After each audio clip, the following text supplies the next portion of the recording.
तो दोस्तों, super heroes को जो चीज फैंस का फेवरेट बनाती है वो है उनका कॉस्ट्यूम। जहां कुछ हीरोज अपनी पहचान छुपाने के लिए कपड़े बदलते हैं, वहीं बहुत से हीरोज का सूट उनकी प्रोटेक्शन और उनकी पावर का सोर्स होता है।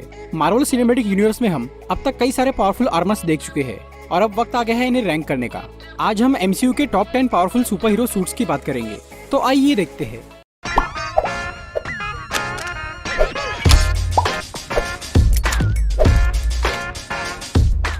वैसे तो अब तक हमने MCU में कई सारे पावरफुल आर्मर्स देखे हैं, लेकिन यहाँ हम सिर्फ 10 अलग अलग सुपर हीरो सूट्स की ही बात करेंगे। तो चलिए उल्टी गिनती शुरू करते हैं। नंबर 10 पे है ब्लैक विडो। नताशा रोमानोफ के पास कोई सुपर पावर नहीं है, इसीलिए उसे अपनी फाइटिंग स्किल और अपने सूट पर ही डिपेंड रहना पड़ता है। उसका ये सूट देखने में तो काफी सिंपल लगता है, लेकिन ये है बहुत कमाल का। ये न सिर्फ नताशा को प्रोटेक्ट करता है, बल्कि ये सूट कई हथियारों से लैस भी है। ये सूट कुछ हद तक बुलेट प्रूफ है और ये कई तरह के फोर्स और इम्पैक्ट को झेल सकता है। ब्लैक विडो का सूट टाइम के साथ बहुत चेंज हुआ है, लेकिन उसमें एक चीज हमेशा सेम रही है, जो कि है ब्लैक विडोज बाइट।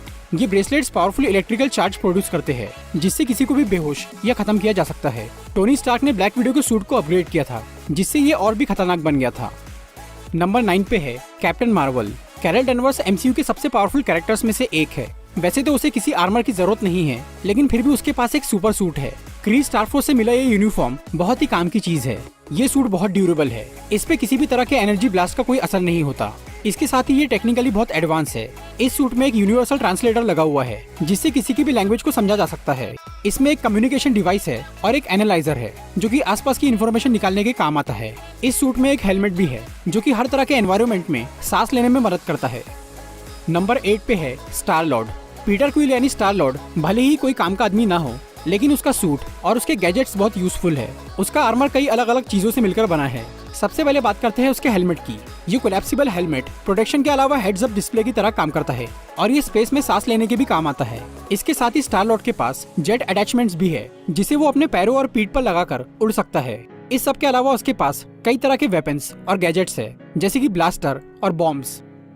नंबर 7 पे है फैल्कन। सैम विल्सन के पास सुपर पावर्स नहीं है, लेकिन उसका ये सूट उसे एक अच्छा एवेंजर बनाता है।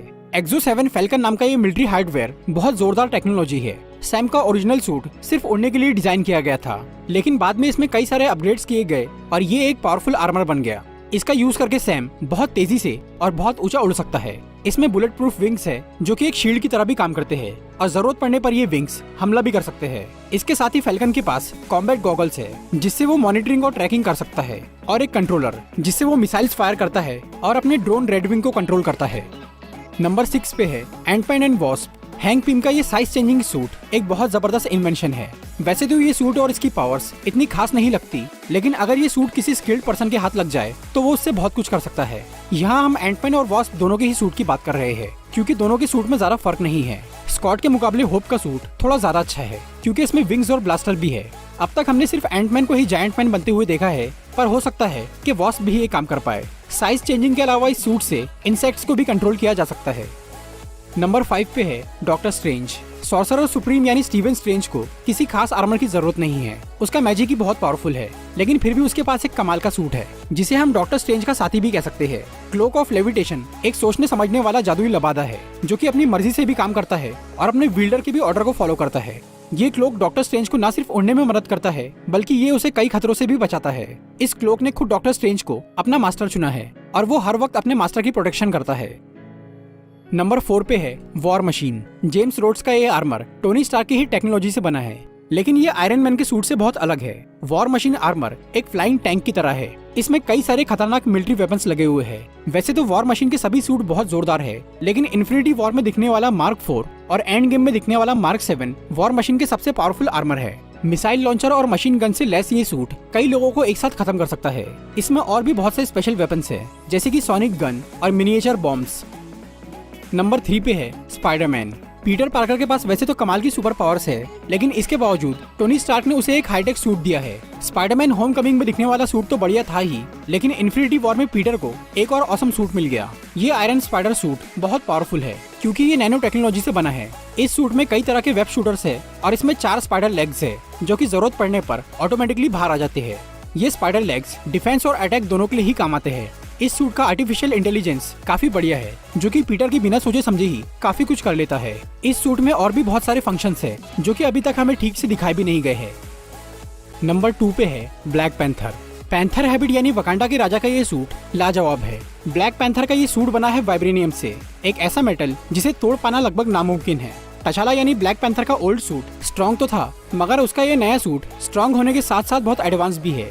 नैनो टेक्नोलॉजी से बना ये सूट एक नेकलेस में समाया हुआ है, जो कि मेंटल कमांड मिलने पर एक्टिवेट हो जाता है। इस सूट की सबसे बड़ी खासियत ये है कि ये हर तरह के इम्पैक्ट और एनर्जी को स्टोर कर लेता है और जरूरत पड़ने पर उसे एक साथ छोड़ता है। वैसे तो इस सूट को डैमेज करना बहुत मुश्किल है, लेकिन अगर इसे कुछ हो भी जाए तो ये तुरंत अपने आप रिपेयर हो जाता है।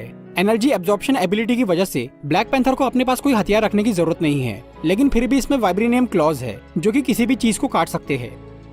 नंबर 1 पे है आयरन मैन। इन्फिनिटी वॉर में हमने टोनी स्टार्क का मार्क 50 आर्मर देखा था, जो कि उसका सबसे पहला नैनोटेक आर्मर था। वो सूट अच्छा तो था, पर वो ज्यादा ड्यूरेबल नहीं था। फिर टोनी ने कई सारे आर्मर्स टेस्ट किए, जिसके बाद फाइनली मार्क 85 तैयार हुआ, जो कि उसका अब तक का सबसे पावरफुल आर्मर है। छोटे से आर्क रिएक्टर से बना हुआ ये सूट नैनो पार्टिकल से कुछ भी डिजाइन कर सकता है। ये आर्मर बहुत ज्यादा ड्यूरेबल है और इसमें कमाल की फीचर्स है।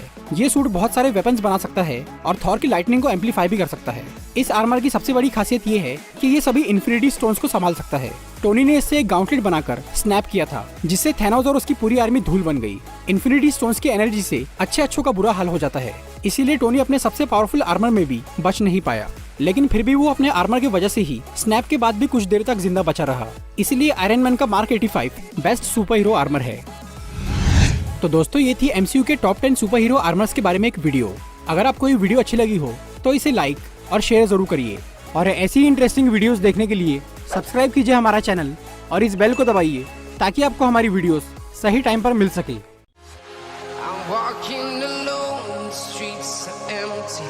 The only thing I can see is my own silhouette. I'm getting stronger, step by step. The clock is ticking, but there's no time for me.